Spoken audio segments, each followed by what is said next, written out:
વચનામૃત ક્રમાંક 16 12 ભાવનામાંથી ચોથું ચિત્ર, ચતુર્થ ચિત્ર અન્યત્વ ભાવના. અન્યત્વ ભાવના એટલે આ જગતમાં એક આત્મા સિવાય મારું કોઈ નથી. જુદાપણાની ભાવના. અન્ય એટલે ભિન્ન, તો એટલે પડું ભિન્નપણું. એટલે મારાથી જગતમાં રહેલા સર્વ દ્રષ્ટિગોચર થાય છે તે બધા ભૌતિક પદાર્થો છે, તે બધા મારાથી જુદા છે. એવી ભાવના ભાવવી, તેનું નામ છે અન્યત્વ ભાવના. જેમ કે પરમ કૃપાળુ દેવે કહ્યું, હું દેહાદિ સ્વરૂપ નથી, દેહ સ્ત્રી પુત્રાદિ મારા નથી. આ અન્યત્વ ભાવના. શુદ્ધ ચૈતન્ય સ્વરૂપ અવિનાશી હું આત્મા છું, તે એકત્વ ભાવના. પણ અહીંયા અન્યત્વ ભાવના વિશે કહે છે કે આ જગતમાં મારું કોઈ નથી, અને જે કંઈ પણ મારું નહીં હોવા છતાં મારું માનું છું એ જ મારી ભ્રાંતિ છે, એ જ અજ્ઞાનની વિશેષતા છે. અજ્ઞાનને લઈને, મોહને લઈને એ મારું મનાય છે, પણ ખરેખર મારું છે જ નહીં. મારું હોય તો અહીંયાથી જઉં ત્યારે મારી સાથે આવે, અથવા મને અહીંયાથી જવા ન દે, રોકી રાખે, પણ એમ કોઈ કાળે બનતું નથી. માટે કૃપાળુદેવે અને પૂર્વે અનંતા મહાપુરુષો થઈ ગયા, બધાએ એમ જ કહ્યું છે કે આ જગતમાં એક આત્મા સિવાય તારું કોઈ નથી.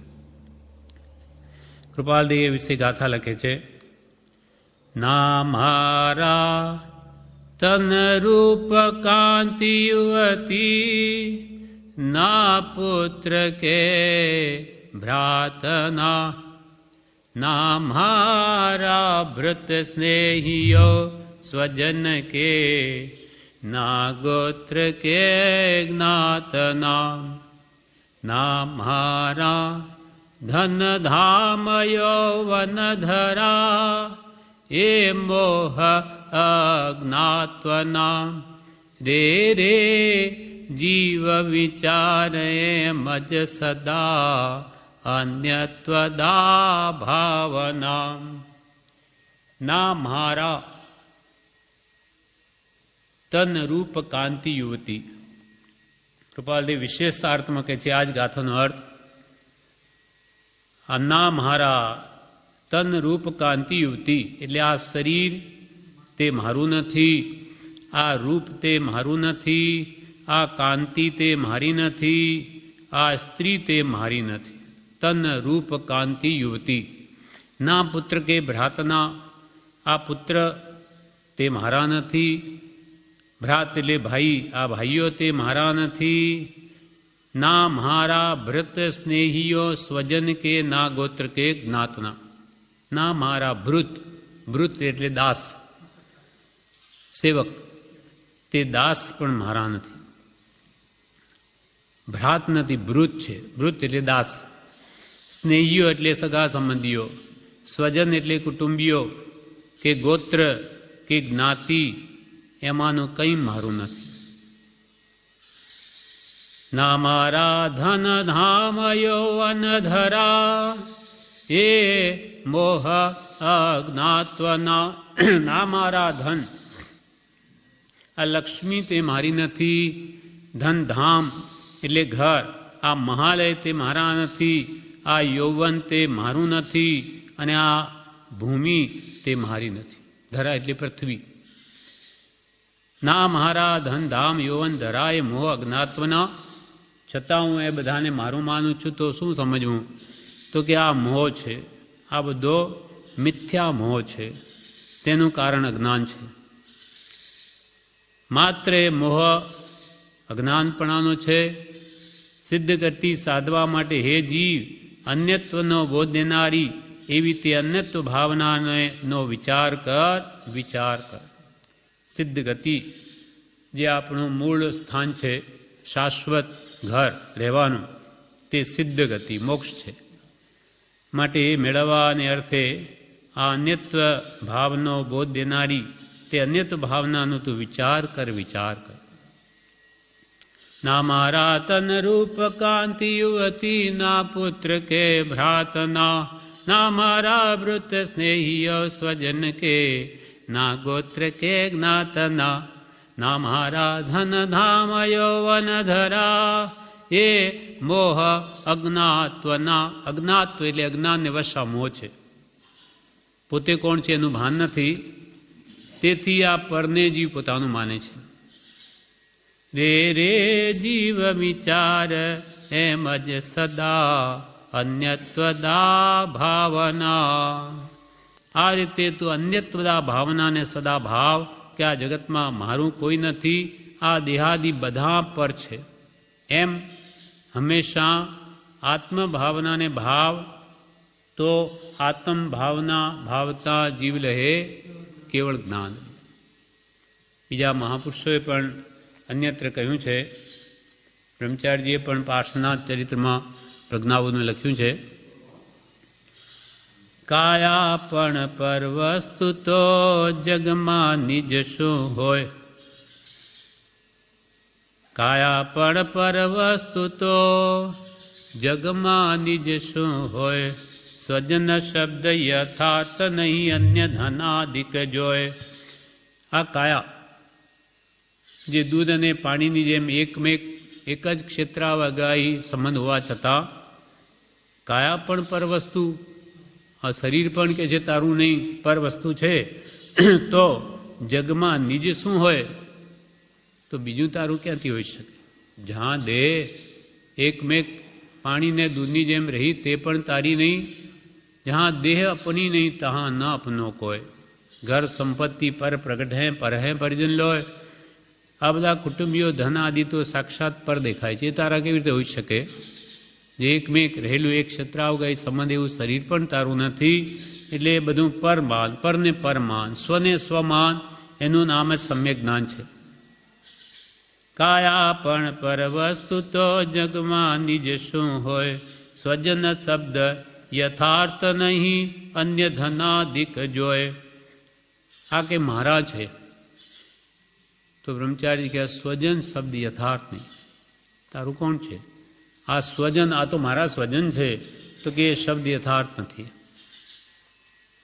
એ મોહવશ જીવને સ્વજન જણાય છે, પોતાનું તો કોઈ છે જ નહીં, શરીર પણ નથી, માટે આ ધનાદિક તો સાવ જુદા છે, અન્ય ધનાદિક જોય. વળી કહ્યું પ્રજ્ઞાબોધમાં, જીવ ભિન્ન સુત મિત્ર નિધિજી મારા કહે અબુધ, સર્વે ત્યાગી ચાલશે જી ભલે નરેન્દ્ર વિબુદ્ધ જીવજોને, ક્ષણ ક્ષણ નર ભવય અવસર જાય. ઋષભદેવ ભગવાન જે 12 ભાવના ભાવે એમાં બ્રહ્મચારી લખ્યું, જીવ ભિન્ન સુત મિત્ર જેસીજી. આપણો આત્મા પોતાના પુત્ર કે મિત્ર સર્વથી ભિન્ન છે, શરીરથી જ ભિન્ન છે, તો બીજાથી ભિન્ન તો સાવ દેખાય. જીવ ભિન્ન સુત મિત્રથી જી મારા કહે અબુધ. એવો અજ્ઞાની એવો જી પુત્ર મિત્ર સ્ત્રી આદિને મારા કહે છે. સર્વે ત્યાગી ચાલશે જી ભલે નરેન્દ્ર વિબુધ જીવજોને, ક્ષણ ક્ષણ નર ભવય અવસર જાય. અજ્ઞાની મારા કહે તો પછી જ્યારે દેહ છોડીને અહીંથી જાય ત્યારે બધાને ત્યાગીને કેમ જાય? તારા કહેતો તો લઈ જા સાથે, કાં પછી એ તને જવા કેમ દે? સર્વે ત્યાગી ચાલશે જી ભલે નરેન્દ્ર વિભૂત. નરોમાં ઇન્દ્ર જેવો ચક્રવર્તી, તેને નરેન્દ્ર કહેવાય કે વિભૂત એટલે જ્ઞાની પુરુષો, એ પણ આ સંસારને ત્યાગીને જાય છે, એમની સાથે પણ કોઈ જતું નથી, માટે તારાથી સર્વ ભિન્ન છે, અન્યત્વ ભાવના. વળી 6 ઢાળામાં પણ કહ્યું, જલ પય જો જીયતન મેલા પે ભિન્ન ભિન્ન નહીં ભેલા, તે પ્રગટ જુતો પ્રગટ જુદે ધન ધામા, ક્યો વૈક મિલ સુતરામા. જલ પય જો જીયતન મેલા. જલ પય એટલે દૂધ, જળ એટલે પાણી. પાણીને દૂધ આપણને જોઈએ ત્યારે આપણને દૂધ દેખાય, જ્યારે એમાં 80% ગાયના દૂધમાં પાણી છે. જલ પયજો જીય તન મેલા, તેવી રીતે જી અને તન, શરીર અને જીવ, એનો મેળ પણ એના જેવો છે, દૂધ અને પાણીની જેમ. પે ભિન્ન ભિન્ન નહીં ભેળા. ભલે આપણને બે એક થયેલા દેખાય, પણ જેમ કે શરીર જ આપણને દેખાય, પણ એના આત્મા રહેલો છે. પે ભિન્ન ભિન્ન નહીં ભેળા, બે જુદા જ છે, ભેળા નથી. ત્યો પ્રગટ જુદે ધનધામા, તેમ એવી રીતે જે ધન કે ધાન્ય એ તો સાવ પ્રગટ જુદા આપણને દેખાય. તો પછી કે ક્યો મેં વે મિલ એક સુત રામા, તો સુત એટલે પુત્ર, રામા એટલે સ્ત્રી, એ તારી કેવી રીતે હોઈ શકે? એ પણ ધન ધાનની જેમ સાવ જુદી જણાય, તો એ તારા કેવી રીતે હોઈ શકે? એ તારી અજ્ઞાનની માન્યતા, મોહને લઈને તું માને એ મિથ્યા છે, માટે એને છોડ. જલ પયજો જીય તન મેલા, પે ભિન્ન ભિન્ન નહીં ભેલા, તો પ્રગટ જુદે ધન ધામા, ક્યો વૈક મિલ સુત રામા. એટલે પરમ કૃપાળુ દેવ તેમજ અનંતા મહાપુરુષોએ જ કહ્યું કે આ જગતમાં અસંખ્યાત પ્રદેશ જે આત્માના છે, તારા છે, તેવા તારું કંઈ નથી. આના પર ભરતેશ્વરનું દ્રષ્ટાંત કૃપાલદેવ આપે છે. તે અહીંયા કહે છે, મિથ્યા મમત્વની ભ્રમણા ટળવા માટે અને વૈરાગ્યની વૃદ્ધિને માટે પ્રભાવથી મનન કરવા યોગ્ય રાજ રાજેશ્વર ભરતનું ચરિત્ર અહીં આગળ ટાંકીએ છીએ. કૃપાલદેવ કહે, મિથ્યા મમત્વની ભ્રમણા ટળવા માટે, મિથ્યા મારાપણાની ભ્રાંતિનો નાશ થાય એના માટે અને વૈરાગ્યની વૃદ્ધિ થાય એના માટે પ્રકૃષ્ટ પ્રભાવથી મનન કરવા યોગ્ય એવું રાજ રાજેશ્વર ભરતેશ્વરનું ચરિત્ર અત્રે ટાંકીએ છીએ. ભરત મહારાજાનું દ્રષ્ટાંત આપીને સિદ્ધ કરી આપે છે કે આ જગતમાં મારું કોઈ નથી, આ શરીર પણ તારું નથી, એ વાત સિદ્ધ કરી આપે છે. મિથ્યા મમત્વની ભ્રમણા ટળવા માટે અને વૈરાગ્યની વૃદ્ધિને માટે પ્રભાવથી મનન કરવા યોગ્ય, પ્રભાવ એટલે પ્રકૃષ્ટ ભાવથી મનન કરવા યોગ્ય રાજ રાજેશ્વર 32,000 મુકુટબંધી રાજાનો ઉપરી ચક્રવર્તી રાજ રાજેશ્વર ભરતનું ચરિત્ર અત્રે ટાંકીએ છીએ. દ્રષ્ટાંત. સૌથી પહેલાં કૃપાલદેવ ભરતેશ્વરની કેટલી બધી રિદ્ધિ છે એનું વર્ણન કરે છે. જેની અશ્વશાળામાં, ઘોડાઓની અશ્વશાળામાં રમણીય, ચતુર અને અનેક પ્રકારના તેજી અશ્વના સમૂહ શોભતા હતા.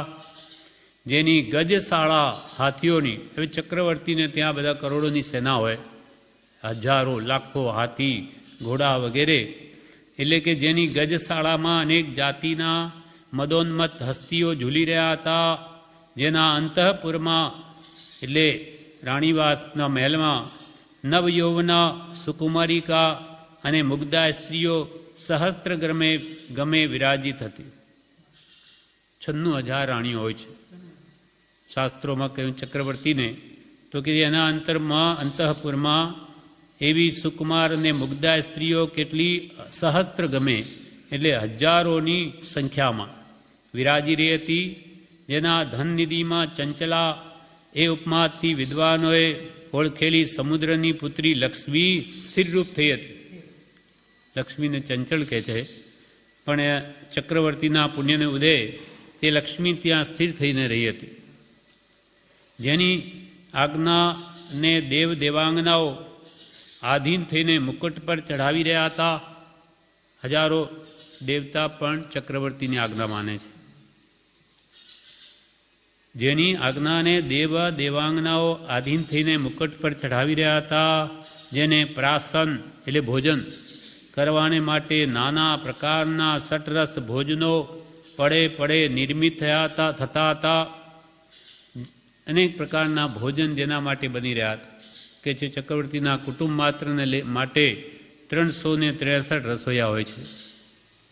જેના કોમળ કર્ણના વિલાસને માટે ઝીણા અને મધુર સ્વરી ગાયનો કરનારી વારાંગનાઓ તત્પર હતી. એટલે ઝીણું ઝીણું સંગીત તેના કાનને પીરસે એવી ગાયનો કરનારી વારાંગનાઓ તૈયાર હતી, જેને નિરીક્ષણ કરવા માટે અનેક પ્રકારના નાટક ચેટક હતા. આંખનો વિષય નાટક ચેટક જોવા માટે જેના માટે તૈયાર હતા, જેની યશ કીર્તિ વાયુ રૂપે પ્રસરી ગઈ, આકાશ જેવી વ્યાપ્ત હતી, જેની કીર્તિ સર્વત્ર પ્રસરી હતી 6 ખંડમાં. જેના શત્રુઓને સુખથી શયન કરવાનો વખત આવ્યો નહોતો. શત્રુઓ તેના આગળ સુખે સૂઈ શકતા નહોતા, અથવા જેના વેરીની વનિતાઓના નયનોમાંથી સદૈવ આંસુ ટપકતા હતા, જેનાથી કોઈ શત્રુવટ દાખવવા સમર્થ નહોતું. ચક્રવર્તીથી કોણ શત્રુપણું રાખે? પણ સામા નિર્દોષતાથી આંગળી ચીંધવાય પણ કોઈ સમર્થ નહોતું. એની તરફ કોઈ આંગળી પણ ચીંધી ન શકે એટલો પુણ્યનો પ્રભાવ હતો.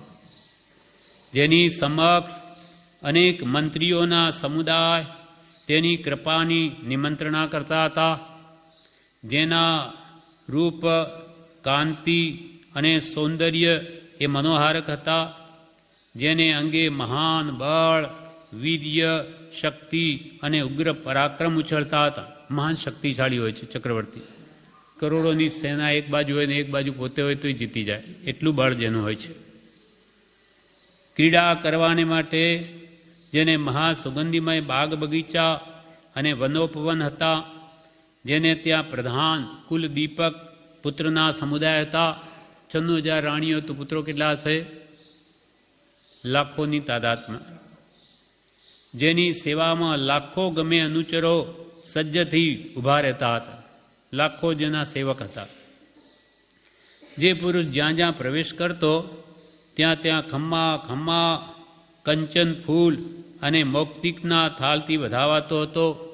ચક્રવર્તી જ્યાં જાય ત્યાં બધા ખમા ખમા કરે અને કંચન ફૂલ એ સોનાના ફૂલોથી અને મણિયો મોતીઓના થાળમાં તે મૂકી એને વધાવતા હતા.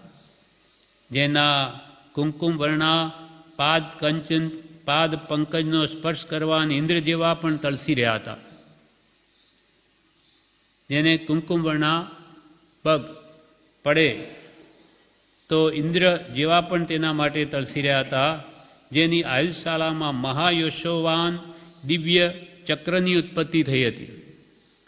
ચક્રવર્તી એ ચક્ર એને ઉત્પન્ન થાય છે એની આયુષશાળામાં. જેને ત્યાં સામ્રાજ્યનો અખંડ દીપક પ્રકાશમાન હતો, જેને શિરે માથા ઉપર મહાન 6 ખંડની પ્રભુતાનો તેજસ્વી અને ચળકાટમાન મુકુટ બિરાજિત હતો. જેના માથામાં 6 ખંડના અધિપતિ હોવાથી ચલકાટવાળો એવો મુકુટ બિરાજિત હતો. કહેવાનો હેતુ કે જેના દળનો, જેના નગરપુર પાટણનો, જેના વૈભવનો અને જેના વિલાસનો સંસાર સંબંધે કોઈ પણ પ્રકારે ન્યૂન ભાવ નહોતો, એવો તે શ્રીમાન રાજરાજેશ્વર ભરત પોતાના સુંદર આદર્શ ભુવનમાં વસ્ત્રાભૂષણથી વિભૂષિત થઈ મનોહર સિંહાસન પર બેઠો હતો. એટલે ટૂંકામાં કે કહેવાનો આશય કે પુણ્ય મનુષ્યોમાં સર્વશ્રેષ્ઠ પહેલું તો તીર્થંકરનું હોય, પછી ઇન્દ્ર, પછી આ નરેન્દ્ર ચક્રવર્તી. એટલે પુણ્યના બળે જેના દળ એટલે સેનાદળ, નગર, પૂર, પાટણ, વૈભવ, વિલાસ એમાં કોઈ પ્રકારની ન્યૂનતા નહોતી, કમી નહોતી. એવો તે શ્રીમાન રાજરાજેશ્વર ભરત પોતાના સુંદર આદર્શ ભવનમાં એટલે અરીસા ભવનમાં પોતે વસ્ત્ર આભૂષણથી વિભૂષિત થઈ અને ત્યાં મનોહર સિંહાસન પર બેઠો હતો. એ આરીસા ભવન હતું. ચારે બાજુના દ્વાર ખુલ્લા હતા. નાના પ્રકારના ધૂપનો ધૂમ્ર સૂક્ષ્મ રીતે પ્રસરી રહ્યો હતો. નાના પ્રકારના સુગંધી પદાર્થો ધમધમી રહ્યા હતા. નાના પ્રકારના સુસ્વરયુક્ત વાજિંત્રો યાંત્રિક કલા વડે સ્વર ખેંચી રહ્યા હતા. શીતળ મંદ અને સુગંધી એમ ત્રિવિધ વાયુની લહેરીઓ છૂટી હતી. એટલે આવી રીતે જ્યાં સુગંધી પદાર્થો મહેકી રહ્યા હતા, સુંદર વાજિંત્રો યંત્રથી યુક્ત વાજી રહ્યા હતા એ પણ, અને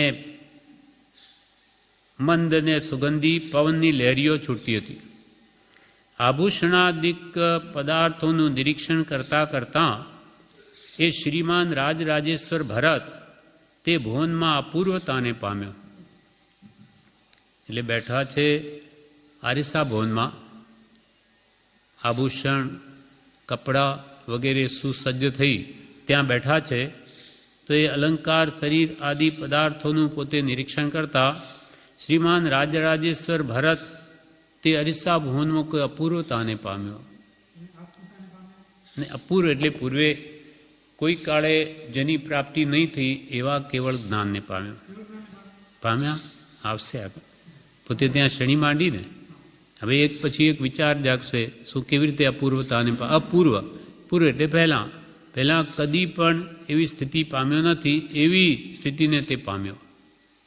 એ આગળ પછી એક એક બતાવશે. હવે પહેલાં તો કહી દીધું, ત્યાં બેઠા બેઠા એ આરિસાઓનો સજ્જ થઈને બેઠો એવો શ્રીમાન રાજેશ્વર ચક્રવર્તી ભરત તે ભુવનમાં અપૂર્વતાને પામ્યો.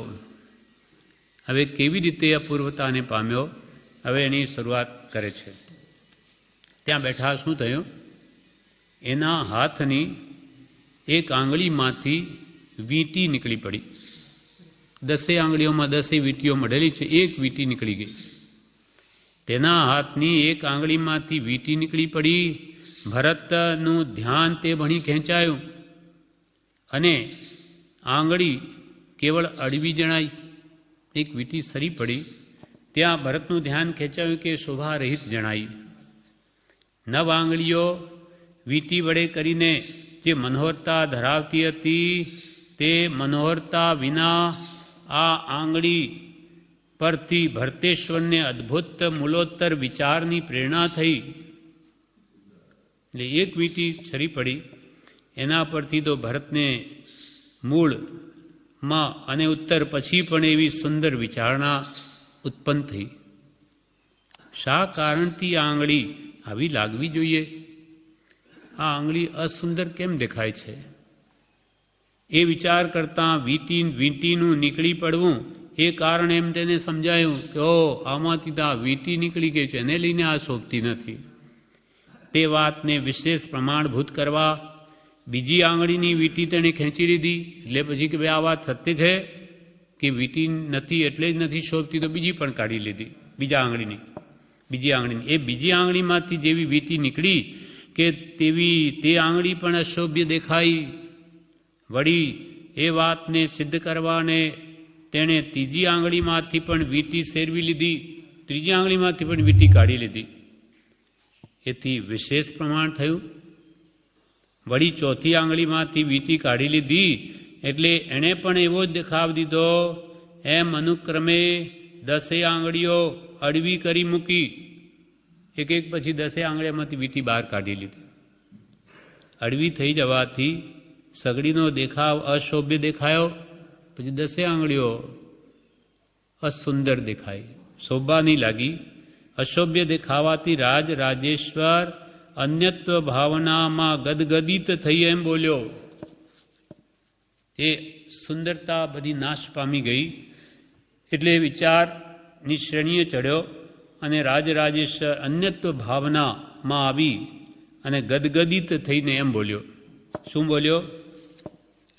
અહોહો, કેવી વિચિત્રતા છે કે ભૂમિમાંથી ઉત્પન્ન થયેલી વસ્તુને ટીપીને કુશળતાથી ઘડવાથી મુદ્રિકા બની. અહોહો, આશ્ચર્ય છે, કેવું વિચિત્ર છે કે માટીમાંથી જ સોનું નીકળ્યું છે. જો કે દરેક પદાર્થો જમીનમાંથી નીકળે. હા, તો આ ભૂમિમાંથી ઉત્પન્ન થયેલી વસ્તુ સોનું, તેને ટીપી અને કુશળતાથી ઘડીને એ વીંટી બનાવી મુદ્રિકા. એ મુદ્રિકા વડે મારી આંગળી સુંદર દેખાઈ. માટીમાંથી નીકળેલી વીંટી બનાવી, એ વસ્તુ સોનાને વીંટી બનાવી અને એ વીંટી વડે મારી આંગળી શોભાયમાન થઈ. એ આંગળીમાંથી મુદ્રિકા નીકળી પડતા એથી વિપરીત દેખાવ દીધો, અને આંગળીમાંથી નીકળી ગઈ વીંટી કે મારી આંગળી શોભતી નથી. વિપરીત દેખાવથી અશોભિતા અને અડવાપણું મને ખેદરૂપ થયું. હવે આ નીકળી ગઈ એટલે એની અસુંદરતા તે મને ખેદરૂપ થઈ, ખેદ ઉત્પન્ન કરાવનારી થઈ. અને અશોભ્ય જણાવવાનું કારણ માત્ર વીંટી નહીં એ ઠર્યું કે ચક્રવર્તી પોતે વિચારે છે કે શું આ એક વીંટી જ આ આંગળી પણ નથી, તો આ અશોભ્ય અસુંદરતા દેખાવાનું કારણ માત્ર વીંટી જ આંગળીમાં નથી એ ઠર્યું કે જો વીંટી હોત તો એવી અશુભતા હું ન જોત. જો આંગળીમાં વીંટી હોત તો એવી અસુંદરતા મને નહીં દેખાત. એ મુદ્રિકા વડે મારી આ આંગળી શોભા પામી, અને એ આંગળી વડે હાથ શોભે છે. સોનાની વીંટી વડે આંગળી શોભી, અને આંગળીથી મારો હાથ શોભે છે.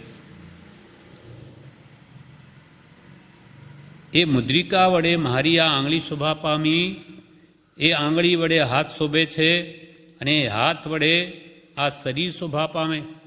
આંગળીઓથી હાથ શોભે, હાથથી શરીર શોભે.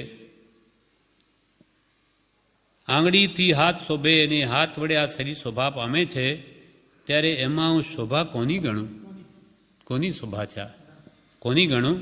અતિ વિસ્મયતા, અત્યંત આશ્ચર્ય મારી આ મનોહર મનાતી કાંતિને વિશેષ દીપ્ત કરનાર તે મણિ માણાક્યદા દીના અલંકારો અને રંગબેરંગી વસ્ત્રો ઠર્યા.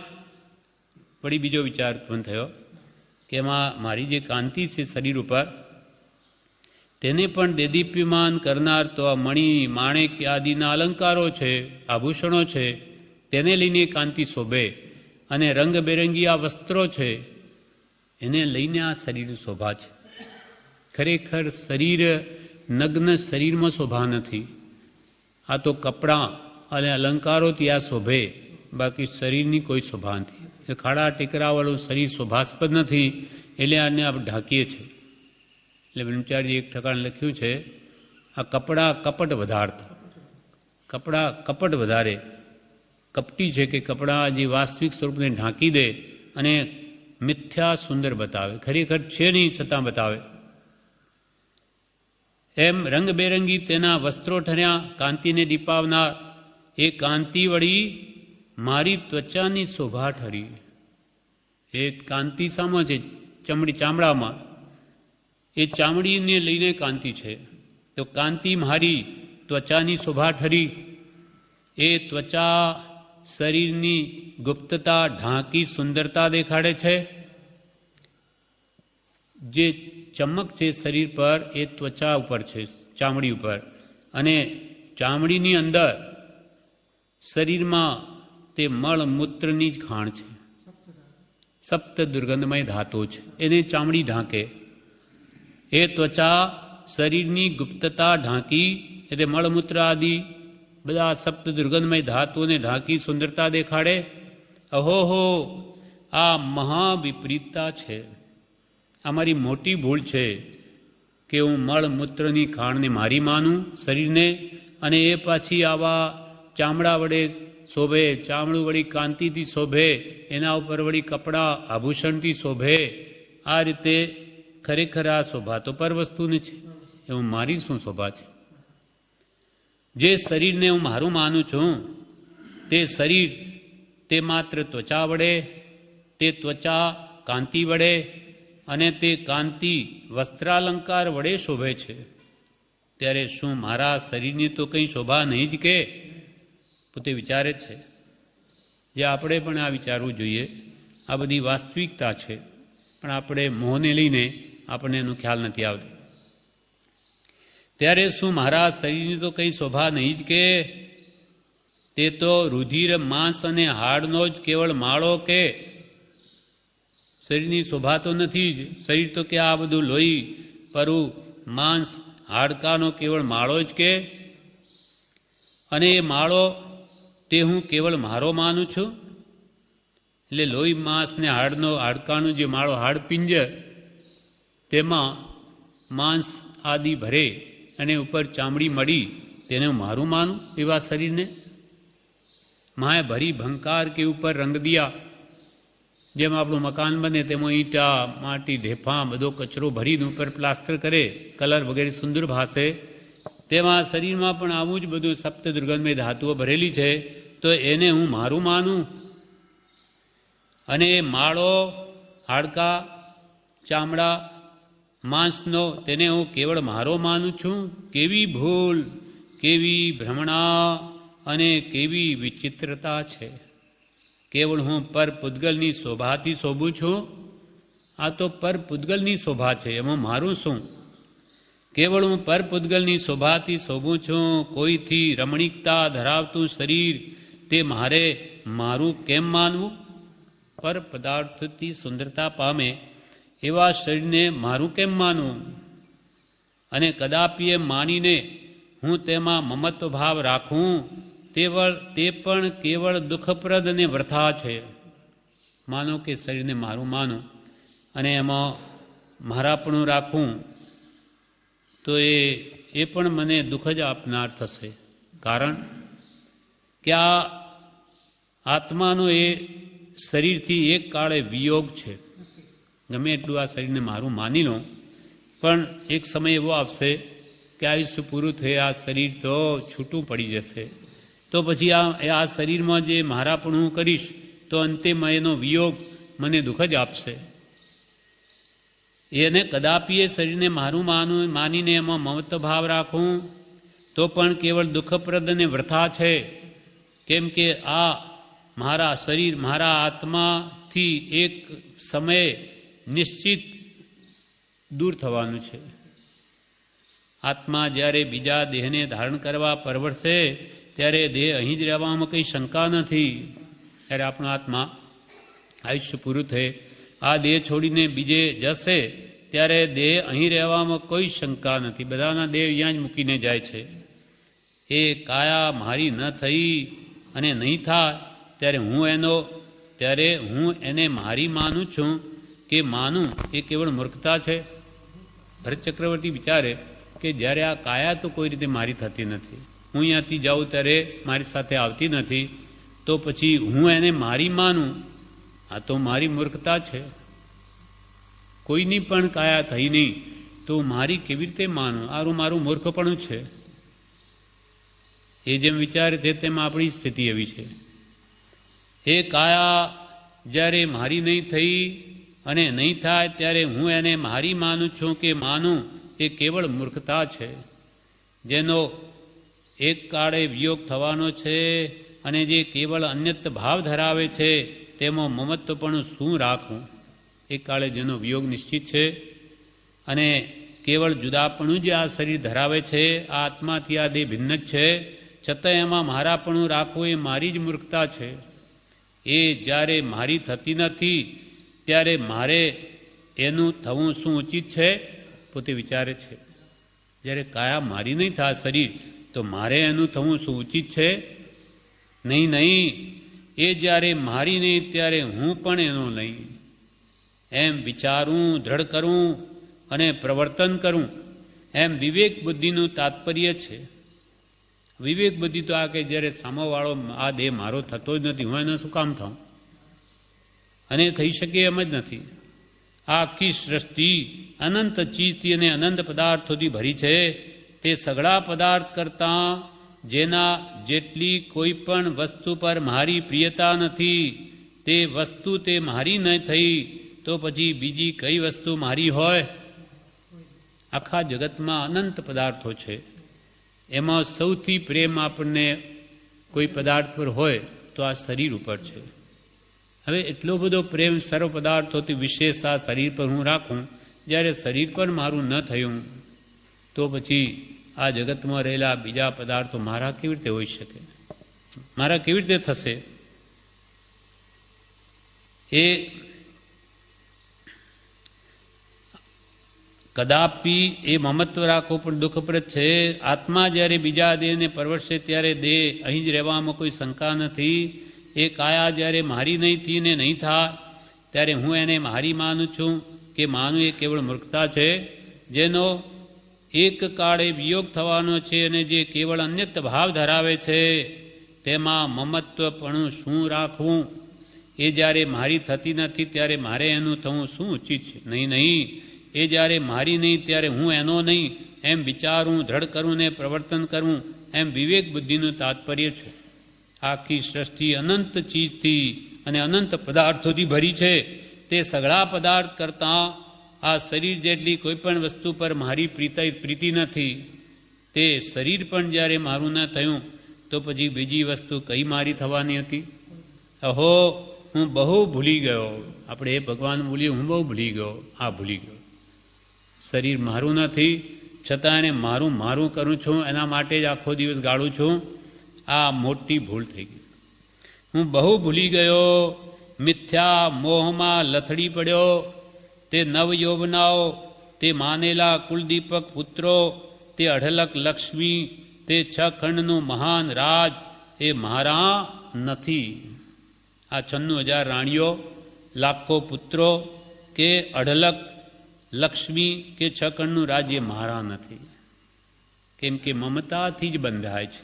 નિર્મમ જીવ મુકાય યા તે ગાઢ પ્રેત સે નિર્મમ કરો પાય. એટલે નિર્મમત્વ ભાવ સાધ્યો. કેમ કે હમ મમેતી મંત્રો મોહસ્ય જગદ અંધકૃત, આખા જગતને આંધળું કરનારા હું ને મારાપણું છે. એટલે અહમભાવ મમત્વ ભાવ નિવૃત્ત થવાને અર્થે જ્ઞાની પુરુષા 6 પદની દેશના પ્રકાશ. હું પણ ને મારાપણું જવું જોઈએ. એ જ સંસાર છે. અહો, હું બહુ ભૂલી ગયો, મિથ્યા મોહમાં લથડી પડ્યો. તે નવયૌવનાઓ, તે માનેલા કુલદીપક પુત્રો, તે અઢળક લક્ષ્મી, તે 6 ખંડનું મહારાજ્ય મારા નથી. એમાંનું લેશ માત્ર પણ મારું નથી. એમાં મારો કિંચિત ભાગ નથી. જે કાયાથી હું એ સઘળી વસ્તુઓનો ઉપભોગ લઉં છું તે ભોગ્ય વસ્તુ એવી આ કાયા જ્યારે મારી ન થઈ ત્યારે બીજી મારી માનેલ વસ્તુ, સ્નેહી, કુટુંબી ઇત્યાદિક મારા શું થનાર હતા? નહીં, કંઈ જ નહીં, કંઈ જ નહીં. એ વિચારણાથી પોતે દ્રઢ કરે છે અન્યત્વ ભાવના. મારું કોઈ નથી, છતાં હું માનું છું એ જ મારી ભૂલ છે મોટી. અજ્ઞાન વશે મિથ્યા પોતાના મનાય છે. મારા હોય તો પછી સાથે જ લઈ જાય, પણ એ જતું નથી. એ સિદ્ધ કરે છે કે એનું કોઈ છે જ નહીં. એ મમત્વ ભાવ મારે નથી જોઈતો. ચક્રવર્તી વિચારે એમ આપણે વિચારવાનું છે. એ મમત્વ ભાવ એટલે પર પદાર્થોમાં મારાપણું મારે નથી જોઈતું. એ મમત્વ ભાવ મારે જોઈતો નથી. એ પુત્ર, એ મિત્ર, એ કલત્ર એટલે સ્ત્રી, એ વૈભવ અને લક્ષ્મીને મારા માનવા જ નથી. હું એનો નહીં ને એ મારા નહીં. હું એનો નહીં. કેમ કે બીજી માનો સ્ત્રી પુત્રાદિ મરે ત્યારે પોતે પણ મરી જતો નથી. એટલે હું એનો નહીં અને હું મરું ત્યારે એ કંઈ મરી જતા સાથે આવતા નથી. એટલે એ પણ મારા નહીં. હું એનો નહીં ને એ મારા નહીં. પુણ્યાદિક સાધીને મેં જે વસ્તુ પ્રાપ્ત કરી તે વસ્તુ મારી નહીં થઈ. એ જેવું સંસારમાં કયું ખેદમય છે. અનેક ભાવની પુણ્યની કમાણી, તેના ફળમાં તો ચક્રવર્તી પદ મળ્યું, આટલી બધી વસ્તુઓ મળી અને એ પણ મારી કે થતી નથી. તો એના જેવું સંસારમાં ખેદમય શું? પુણ્યાદિક સાધીને મેં જે વસ્તુ પ્રાપ્ત કરી તે વસ્તુ મારી ન થઈ. એ જેવું સંસારમાં કયું ખેદમય છે?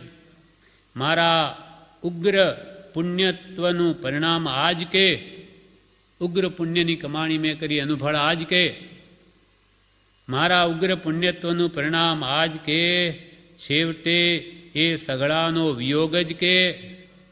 પુણ્યત્વનું એ ફળ પામીને એની વૃદ્ધિને માટે જે પાપ કર્યા તે મારા આત્માએ ભોગવવા જ કે? કૃપાલે આપણને આ વિચારણા આપે છે કે એ વિચારે એમ તમે વિચારો. ચક્રવર્તી વિચારે છે કે મેં પુણ્યનું ફળ પામીને ચક્રવર્તી પદ પામ્યો અને 6 ખંડ સાધવા માટે મેં કેટલાય પાપ કર્યા, કેટલાય યુદ્ધ કર્યા, તો એનું ફળ મારે એકલા જ ભોગવવું?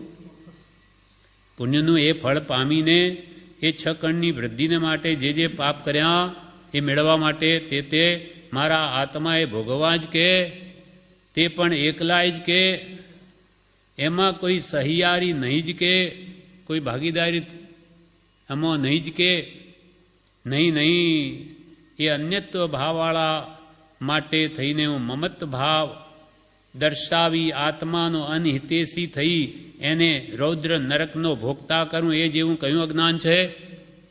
આ તો સર્વ પદાર્થો મારાથી સાવ ભિન્ન છે, તો એનામાં મારાપણું કરી અને મારા આત્માનો અનહિતેશી થઈ, અહિત કરનારો થઈ અને મારા આત્માને રૌદ્ર નરકનો ભોગતા કરું, એ જેવું કયું અજ્ઞાન?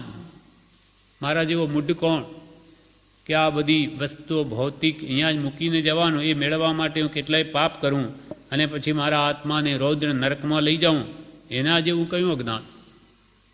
એટલે ચક્રવર્તી જો સંસાર ત્યાગે તો કાં તો દેવલોકમાં જાય કાં મોક્ષે જ જાય, અને જો સંસાર ન ત્યાગે ચક્રવર્તી તો 7મી નરકે જ જાય. નિયમ છે. એટલે કે અનહિતેશી થઈ રૌદ્ર નરકનો ભોગતા કરો, એ જેવું કયું અજ્ઞાન છે? એવી કઈ ભ્રમણા છે, એવો કયો અવિવેક છે? 63 સલાકા પુરુષમાંનો હું એક ગણાયો. 63 એવા આ સમકીદી પુણ્યશાળી પુરુષો હોય છે જેને લઈને જ આ પદવી બંધાય આ થાય છે. તો 63 સલાકા પુરુષમાંનો હું એક ગણાયો, ત્યાં આવા કૃત્ય ટાળી ન શકું? હું નરકને નહીં ટાળી શકું? અને પ્રાપ્ત કરેલી પ્રભુતાને ખોઈ બેસું? આ ઉત્તમ અવસ્થા જે હું પામ્યો, ઉત્તમ સ્થિતિ એને ખોઈ બેસું? એ કેવળ અયુક્ત છે, કેવળ અયોગ્ય જ છે. એ પુત્રોનો, એ પ્રમદાઓનો, પ્રમદાઓ એટલે સ્ત્રીઓ, એ પુત્રોનો, એ પ્રમદાઓનો, એ રાજ્ય વૈભવનો અને વાહનાદિક સુખનો મારે કશો અનુરાગ નથી, મમત્વ નથી. બધું કાઢી નાખ્યું મનમાંથી. આ પુત્રો, સ્ત્રીઓ, રાજ વૈભવ અને આ વિમાનો, રથો કે હાથી ઘોડાઓ, આ બધા વાહનાદિક સુખનો મારે કોઈ અનુરાગ નથી. એના માટે મને હવે કોઈ પ્રેમ નથી, એમાં મારાપણું નથી, મમત્વ નથી. વૈરાગ્યનું રાજેશ્વર ભરતના અંતઃકરણમાં આવું ચિત્ર પડ્યું કે તિમિર પટ ટળી ગયું. આવી ઉત્તમ સુવિચારણાથી જ્યાં ઉપજે સુવિચારણા ત્યાં પ્રગટે નિજ જ્ઞાન, જે જ્ઞાને ક્ષય મોહથી પામે પદ નિર્વાણ. આવી જ્યાં ઉપજે સુવિચારણા, ભરત ચક્રવર્તીને આવી સુવિચારણા આરિસા ભવનો ઉત્પન્ન થઈ. એનું ફળ શું આવ્યું? વૈરાગ્યનું રાજેશ્વર ભરતના અંતઃકરણમાં આવું ચિત્ર પડ્યું કે તિમિર પટ ટળી ગયું, અજ્ઞાન અંધકાર નાશ પામ્યો. શુક્લ ધ્યાન પ્રાપ્ત થયું, શ્રેણી માંડી. શુક્લ ધ્યાન પ્રાપ્ત થયું, અશેષ કર્મ બાળીને ભસ્મીભૂત થયા. અશેષ એટલે બાકી જે કર્મો રહ્યા તે પણ બળીને ભસ્મીભૂત થઈ ગયા. એવી અદ્ભુત વિચારણા જાગી કે અજ્ઞાન રૂપે અંધકારનો નાશ થઈ ગયો. શુક્લ ધ્યાન પ્રગટ્યું, શ્રેણી માંડી અને અશેષ કર્મ બળીને ભસ્મીભૂત થયા. મહાદિવ્ય અને સહસ્ત્ર કિરણથી પણ અનુપમ કાંતિમાન કેવળ જ્ઞાન પ્રગટ થયું આરિસા ભવનમાં. જેણે કેવળ જ્ઞાન પ્રગટાવ્યું આવી ઉત્તમ વિચારણાથી મહાદિવ્ય અને સહસ્ત્ર કિરણથી પણ અનુપમ કાંતિમાન કેવળ જ્ઞાન પ્રગટ થયું. તે જ વેળા એણે પંચમુષ્ટિ કેસ લુંચન કર્યું, કેસ લોચન કર્યું. શાસન દેવીએ તેને સંત સાજ આપ્યો. સંત સાજ એટલે મુનિવેશ આપ્યો. કેવળ જ્ઞાન ઉત્પન્ન થયું ત્યાં જ પંચમુષ્ટિ લોચ કર્યો અને શાસન દેવીએ મુનિવેશ આપ્યો. અને તે મહાવિરાગી, સર્વજ્ઞ, સર્વદર્શી થઈ ચતુર્ગતિ, 24 દંડક તેમજ આધિ વ્યાધિને ઉપાધિથી વિરક્ત થયો. સર્વદર્શી થયા. દર્શનાવણી કર્મ સંપૂર્ણ જવાથી, નાનાવણી જવાથી સર્વજ્ઞ થયા. અને હવે તો મોહનીય નાશ કરવાથી સર્વ દુઃખ પણ ગયું અને અનંત શક્તિ પ્રગટી. એટલે મહાવિરાગી સર્વજ્ઞ સર્વદર્શી થઈ ચતુર્ગતિનો નાશ થયો અને 24 દંડક પણ ગયા. જ્યાં દંડાય છે તે 24 ગયા છે શાસ્ત્રોમાં, તે એ રીતે છે. એક તો 7 નારકી એ ગઈ, બીજી અસુરકુમાર આદિ ભવનપતિના 10 હોય છે વિભાગ, એ ગયા. પછી 5 પૃથ્વીકાયદી 5 સ્થાવરમાં જવાનું બંધ થઈ ગયું. 3 વિકલેન્દ્રિયના ભવો ગયા, એક ગર્ભજ ને તિર્યંચનો ગયો, એક મનુષ્યનો, એક વાણ વ્યંતરનો, એક જ્યોતિષનો, એ વેમાનનો, આમ બધા મળી 24 દંડક થાય છે. એ બધા નાશ પામ્યા, કેમ કે હવે મુક્તિએ સિધાવાનું. એમ મહાવિરાગી સર્વજ્ઞ સર્વદર્શી થઈ ચતુર્ગતિ 24 દંડક તેમજ આધિ વ્યાધિને ઉપાધિથી વિરક્ત થયો. ચપળ સંસારના સુખ વિલાસથી એણે નિવૃત્તિ કરી. પ્રિયા પ્રિય ગયું અને તે નિરંતર સ્તવવા યુગે પરમાત્મા થયો. ભરત ચક્રવર્તીનો આત્મા સકળ સુખ વિલાસ ભૌતિકની નિવૃત્તિ કરી અને રાગ દ્વેષ સંપૂર્ણ ગયા. પ્રિયા પ્રિય ગયું અને તે ભરતેશ્વર નિરંતર સ્તવવા યોગ્ય સ્તુતિ કરવા યોગ્ય પરમાત્મા થયો. પ્રમાણ શિક્ષા એના ઉપરથી કૃપાલદેવ આપે છે કે તાત્પર્ય શું આ કથાનું, તે કહે છે. એમ એ 6 ખંડનો પ્રભુતાનો ધારક ચક્રવર્તી, દેવના દેવ જેવો અઢલક સામ્રાજ્ય લક્ષ્મીનો ભોગતા, મહાઆયુનો ધણી, 84 લાખ પૂર્વનું આયુષ્ય હતું. મહાઆયુનો ધણી, અનેક રત્નની યુક્તતા ધરાવનાર, 14 રત્ન નવનિધિ જેના ઘરે હતા. રાજેશ્વર ભરત આદર્શ ભુવનને વિશે કેવળ અન્યત્વ ભાવના ઉપજવાથી શુદ્ધ વિરાગી થયો. અરીસા ભુવનમાં જ મારું કોઈ નથી એવો ભાવ ઉપજવાથી શુદ્ધ વિરાગી થયો. ખરેખર ભરતેશ્વરનું મનન કરવા યોગ્ય ચરિત્ર સંસારની શોકાર્તતા અને ઔદાસીન્યતાનો પૂરેપૂરો ભાવ, ઉપદેશ અને પ્રમાણ દર્શિત કરે છે. એટલે કે આ સંસારના શોક અને દુઃખને ટાળી વૈરાગ્યનો પૂરેપૂરો ભાવ આપણને ઉપદેશે છે. કહો એને ત્યાં કંઈ ખામી હતી?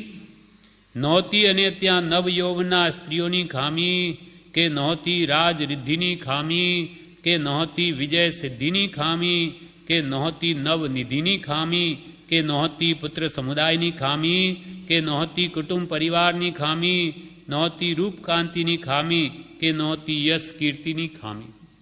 એ સર્વ જગતમાં જે સંસારી જીવોને માટે જે સુખપ્રદ જણાય છે એ બધી ત્યાં પરિપૂર્ણ હતી. આગળ કહેવાઈ ગયેલી તેની રિદ્ધિનું એમ પુનઃ સ્મરણ કરાવી પ્રમાણથી શિક્ષા પ્રસાદીનો લાભ આપીએ છીએ કે ભરતેશ્વરે વિવેકથી અન્યત્વના સ્વરૂપને જોયું, જાણ્યું અને સર્પ કંચુકવત સંસાર પરિત્યાગ કરી તેનું મિથ્યા મમત્વ સિદ્ધ કરી આપ્યું.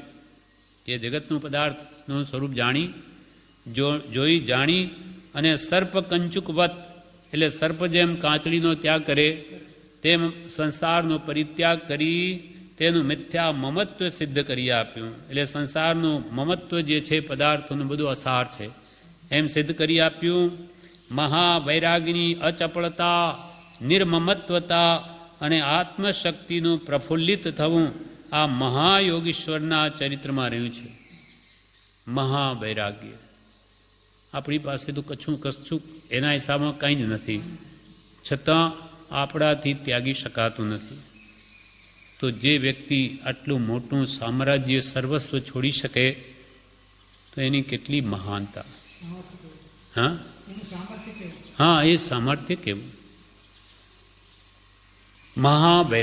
મહાવૈરાગ્યની અચળતા, નિર્મમત્વતા અને આત્મશક્તિનું પ્રફુલ્લિત થવું. આત્મશક્તિઓ કેટલી ખીલી ઉઠી છે આ મહાયોગીશ્વરના ચરિત્રમાં રહ્યું છે. એક પિતાના 100 પુત્રમાં 99 આગળ આત્મસિદ્ધિને સાધતા હતા. ઋષભદેવ ભગવાનના 100 પુત્રો, ઋષભદેવ ભગવાનના 99 તો પહેલાં ગયા, 98 પહેલાં ગયા, પછી બાહુબલી પણ ગયા, હવે આ 100માં રહ્યા. તો કે છે કે એક પિતાના એટલે ઋષભદેવ ભગવાનના 100 પુત્રમાં 99 આગળ આત્મસિદ્ધિને સાધતા હતા. 100માં આ ભરતેશ્વરે સિદ્ધિ સાધી. ક્યાં? આરીસા ભવનમાં જ. એમણે તો ત્યાગ લઈને જવું ને પડ્યું આરિસા ભવનમાં જે પરમાત્મા બની ગયા. સોમાં આ ભરતેશ્વરે આરિસા ભવનમાં સિદ્ધિ સાધી. પિતાએ પણ એ સિદ્ધિ સાધી.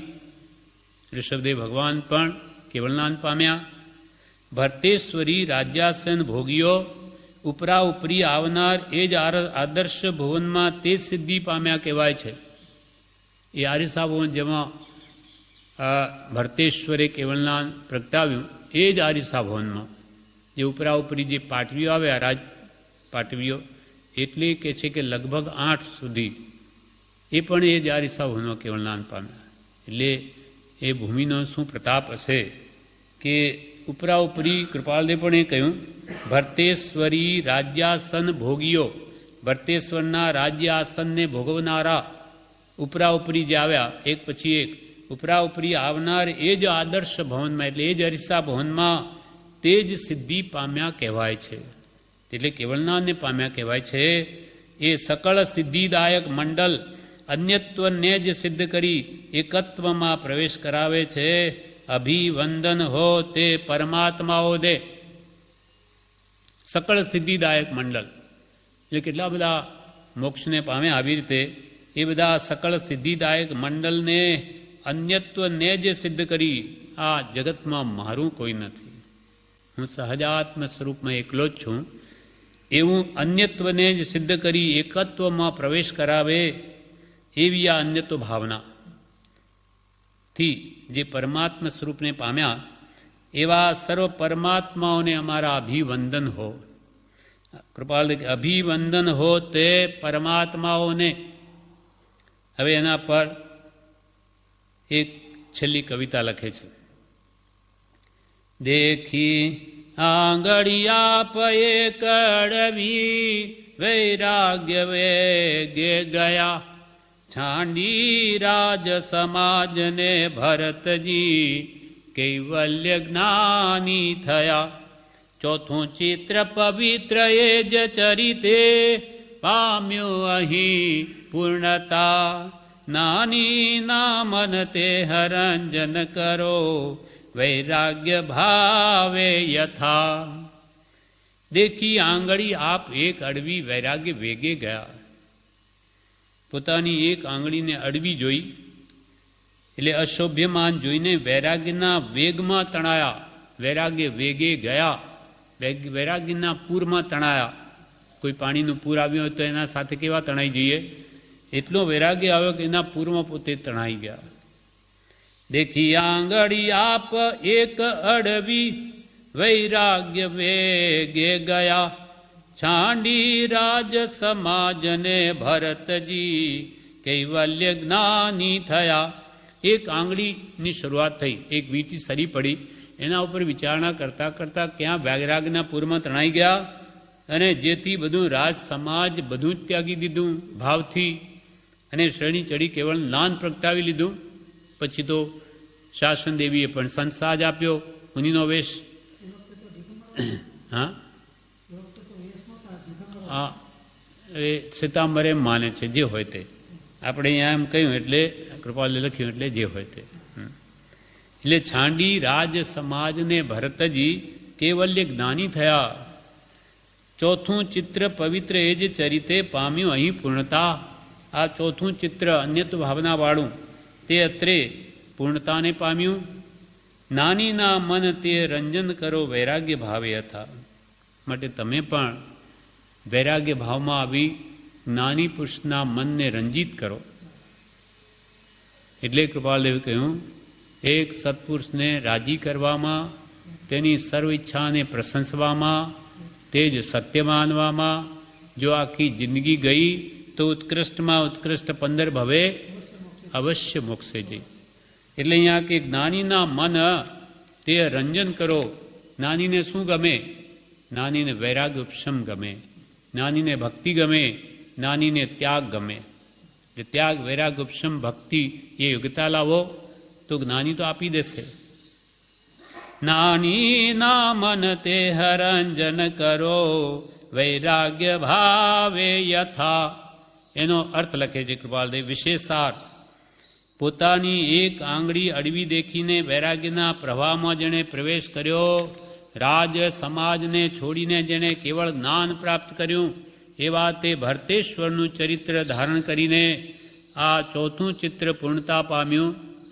તે જેવો જોઈએ તેવો વૈરાગ્ય ભાવ દર્શાવીને જ્ઞાની પુરુષના મનને રંજન કરનાર થાઓ. તમે પણ વૈરાગ્ય ભાવ પ્રાપ્ત કરીને જ્ઞાનીને બતાવી જ્ઞાનીના મનને રંજન કરનાર થાઓ, સત્પુરુષને રાજી કરનાર થાઓ. અર્થાત ત્યાગ વૈરાગ્ય લાવો તો જે રાજી થશે. અને ત્યાગ વૈરાગ ન ચિત્તમાં થાય ન તેને જ્ઞાન, અને આત્મજ્ઞાન વિના સર્વ ક્લેશ અને સર્વ દુઃખનો કદી નાશ નહીં થાય. માટે આત્મજ્ઞાન મેળવો, એના માટે ત્યાગ વૈરાગ ઉપશમ લાવો. ત્યાગ વૈરાગ ઉપશમ આવશે ભક્તિ તો તમને જરૂર જ્ઞાનીનો ભેટો થઈ એની આજ્ઞા ઉપાસીને જરૂર સંકિત થશે. એ સંકિત કેવળ જ્ઞાનને લાવશે ને કેવળ જ્ઞાન મુક્તિને મેળવશે.